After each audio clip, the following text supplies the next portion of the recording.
My message to tenants is that we're there to help. We're there to support them because it is a right to live in a sanitary, safe, healthy environment. The City of Montreal announced a set of measures on Wednesday to help the most vulnerable tenants amid the current housing crisis by addressing the conditions of rental units and their rental price.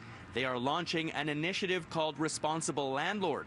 It comprises 3 elements. The first is to inspect buildings with 6 rental units or more to identify unsanitary and unsafe units. Right now, we're even concentrating on higher numbers of units, and it can be in some boroughs, and I don't want to name them, but in some areas, sometimes we hear them in the news. It comes often. Some landlords, we have names. We know who they are.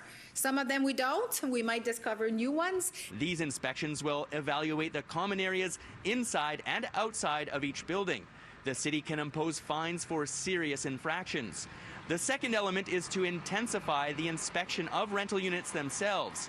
The city plans to inspect 10,000 units in 2024 and will levy fines and notify banks connected to a building's mortgage or its insurer to alert them of issues in the building if deemed necessary. We wanted to proactively detect non-sanitary problems with buildings. 2, we want to correct the situation, so we want to make sure the landlord are taking his responsibilities. And 3, we want to make sure that we have more data on about buildings in Montreal.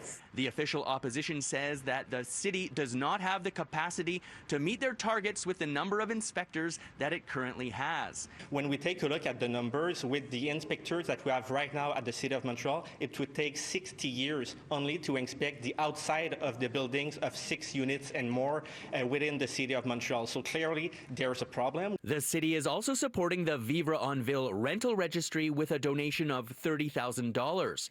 The registry publishes the prices of rental units throughout Quebec in an attempt to reduce significant increases in rent prices. This comes as a disappointment for housing advocacy group Frappru. We're a bit deceived that the City of Montreal has backed down on the rent registry, because at the beginning it was supposed to contain the rent registry, and now they kind of a little bit back down by just giving a donation to Vivre en Ville for their rent registry. In Montreal, Gareth Madoc-Jones, City News.